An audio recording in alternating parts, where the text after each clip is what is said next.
नमस्कार, आप देख रहे हैं जेसी टाइम्स और मैं हूं आपके साथ कोमल गोस्वामी। आइए नजर डालते हैं आज की मुख्य खबरों पर।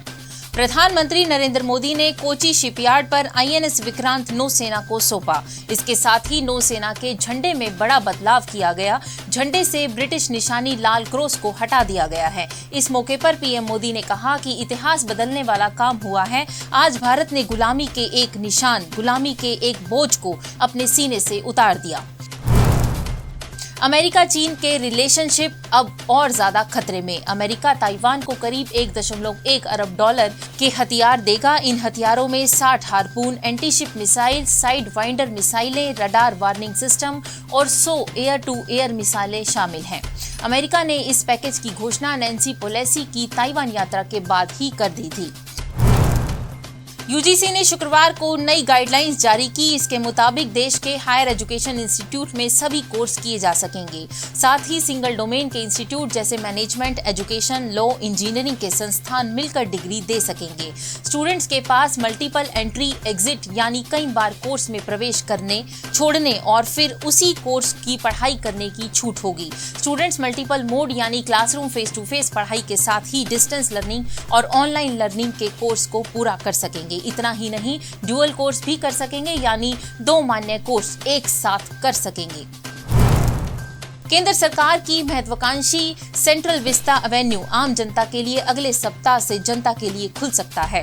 विजय चौक से इंडिया गेट तक पुनर्विकसित इस सेंट्रल विस्ता एवेन्यू का उद्घाटन प्रधानमंत्री नरेंद्र मोदी 8 सितंबर को करेंगे। सेंट्रल विस्ता एवेन्यू को शहर का सबसे लोकप्रिय सार्वजनिक स्थान माना जा रहा है। इस एवेन्यू में पैदल चलने वाले रास्ते पर लाल ग्रेनाइट का इस्तेमाल किया गया है, जिसके चारों ओर हरियाली ही हरियाली है और इसका क्षेत्रफल 1.1 लाख वर्ग मीटर है।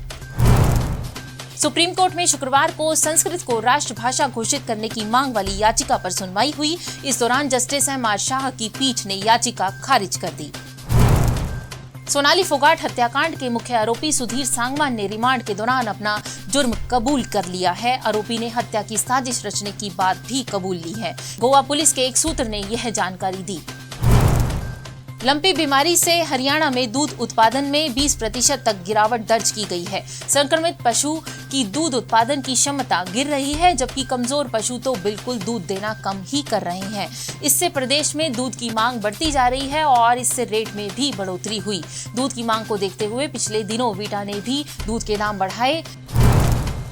ठग सुकेश चंद्रशेखर से जुड़े 200 करोड़ में मनी लॉन्ड्रिंग केस में एक्ट्रेस नोरा फतेही से दिल्ली पुलिस ने शुक्रवार को पहली बार पूछताछ की। उनसे 6 घंटे में करीब 50 सवाल किए गए।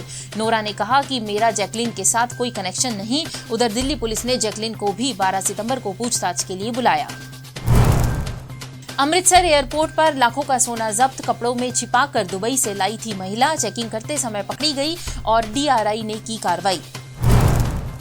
आज जेसीडी विद्यापीठ में सेवानिवृत्त होने पर जेसीडी कॉलेज ऑफ मैनेजमेंट के प्रिंसिपल डॉक्टर कुलदीप सिंह को जेसीडी विद्यापीठ की प्रबंध निदेशक डॉक्टर शमीम शर्मा और विभिन्न कॉलेजेस के सभी प्राचार्यगण एवं रजिस्ट्रार के द्वारा भावपूर्ण विदाई दी गई।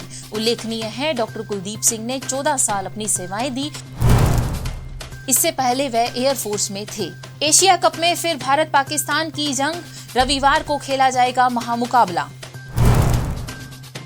आइए नजर डालते हैं आज का इतिहास क्या कहता है। भारत के मशहूर फिल्म अभिनेता पृथ्वीराज कपूर का जन्म 3 सितंबर 1905 को पेशावर, जो कि अब पाकिस्तान में है, हुआ था। भारतीय सिनेमा में हिंदी और बांग्ला फिल्मों के प्रसिद्ध अभिनेता उत्तम कुमार का जन्म 3 सितंबर 1926 को हुआ था। जेसी टाइम्स के बुलेटिन में आज इतना ही। सोमवार शाम 6 बजे आपसे फिर मुलाकात होगी नई खबरों के साथ। तब तक के लिए नमस्कार।